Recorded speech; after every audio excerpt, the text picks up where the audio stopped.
How's it going, everyone? My name is Gabe and welcome back to another Minecraft tutorial video. In this video, I'll be showing you guys how to make a particle trail shop for your Minecraft realm or world. It's really simple and easy to do, and as you can see behind me, it only takes like maybe 5-6 command blocks. It's nothing hard at all. And if this video does help you guys out, don't forget to leave a like and subscribe to the channel. So let's get right into it. I'll show you guys exactly how this thing works. So on the right side of the screen, you can see my scoreboard that says money, and it says I have 1,000 money next to my name. So when I go here, I mean, this shop doesn't really look made or anything, but you can make your shop look nice. I just have the command blocks out in the open so you can see exactly what they do. But when I push this button, I'm able to buy a particle effect, and it'll take away 100 money. So right now, I'll buy a particle effect, and you can see my money's now at 900. It made the sound effect. It says purchase success on the bottom where my action bar is. And now if I walk around, you can see that there is a fire trail following me everywhere I go, and it's really cool. You could use this for PvP or anything crazy like parkour or hide and seek or something, whatever you want to use particle trails for in your Minecraft realm or world. This is a way to sell them to people in your world. And if you don't want them, you could always make a command block that gets rid of them like this, and I just have it so you could click it and it gets rid of the trail, which is really nice and easy to do.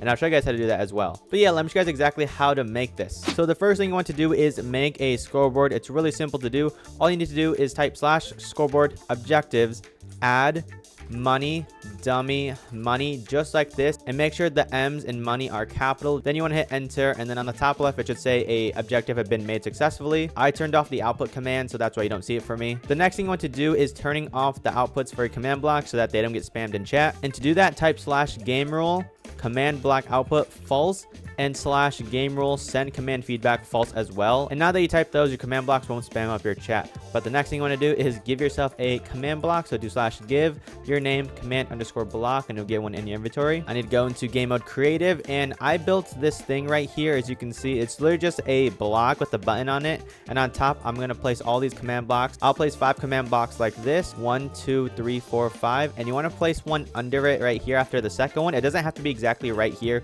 You can place this honestly wherever you want, but make sure all the arrows are facing the exact same way, just like this, because if one of them is like facing up like that and it's wrong, then it will not work. It'll stop after the first command because they all need to be in a chain in order to work. And I need let me fix this command block. There we go. Now they're all facing the same way. Now after placing your command blocks, next thing you want to do is making your scoreboard be displayed on the side of the screen. And to do that, do /scoreboard objectives set display sidebar and then money, and hit enter. Now on the right side of the screen you can see that it says money, but there's no name and there's no amount. So to add an amount, just do /scoreboard players set your name money, and then however money you want it to be. So I'm gonna do 1,000, and now on the right side of the screen you can see I have 1,000 money. Now you want to go to your first command block above the button and go make it an impulse unconditional need redstone, and turn previous output on so that anything that is wrong with the command block, it'll be in this box right here. But this first command block is /scoreboard players test @p money, and then after money is how much you want to sell the particle effect for. So for this video, I'm just going to make it 500. And what this command block is doing is that it's literally testing the player if they have 500 money. This second command block is going to be a chain conditional always active previous output on, and this one's going to be /scoreboard players remove @p money 500. And what this command block is doing is removing 500 money from the closest player to the command block. This third command is going to be a tag command. It's going to be chain conditional always active previous output on, and you can name your tag whatever you want, but for me, I'm going to name my tag part 2 because this first command block chain that I showed you guys is part 1 or particle 1. So this one I'm going to make it particle 2, so you could buy multiple different options of it. But this one is going to be /tag @p add, and then I'm going to put part 2 just like that. And what this third command block is doing is tagging the player with a tag part 2. This fourth command block's a optional one. It's a title command, and it's going to be chain, pretty much the same command settings as the rest of them. And this command is /title @p, and after the action bar you could type in the message of what you wanted to say to your players when they complete the purchase. And for me, I'm going to use a saw symbol, and I'm going to make the color blue. That's what the V is. And I'm going to type this, you got the particle, just like that.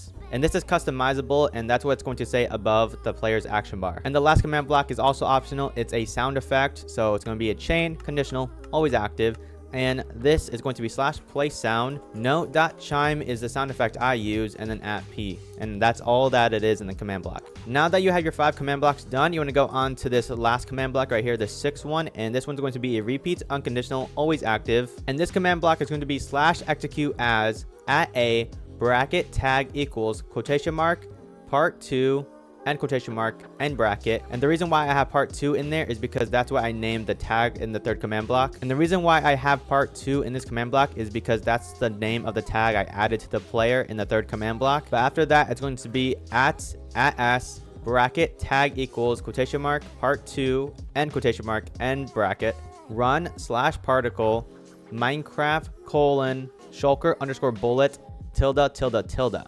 And what this is doing is that it's going to execute run particle at the player or all players that have the tag of part 2. And it's going to run the particle Minecraft shulker bullets. And then these squiggly lines or these thetas or whatever, it's pretty much the location of the player. So now that that is done, as you can see, nothing is happening right now. I don't have any of the particles, but if I go back into game mode survival and I want to buy this particle, like I'm going to test it out right now for you guys, I will click it. I'll make the sound effect. I'll say, you got the particle. My money is now at 500. And now that I run, you can see behind me, there's a particle trail effect, which is really cool. And personally, I like this one the best. This is probably one of my favorites because it looks like you're running really fast. And if you wanted to, you could add another command block where it gives them a speed effect or something. And you could just make these all customizable, which is really cool. And if you're wondering how I can make a command block to get rid of this particle trail, all you need is a command block. Let me go back into game mode creative. I'm going to place this command block right here, and in this command block you're going to just put /tag @p remove part 2. And what this is doing is just removing the tag that I have. So now if I click this button and I start running, you can see that there is no longer a particle trail behind me. So that is pretty much how you make a particle trail shop. And also, if you want to find all the particle effects or the list of them, there will be a link in the description to take you to a website that lets you see all the different particle effects you can use. But again, if this video helped you guys out, don't forget to leave a like and subscribe to the channel. Also, before you guys go, YouTube is recommending this video to you guys for my channel, so I'd highly go check it out. But anyways, my name is Gabe and I'm out. Peace.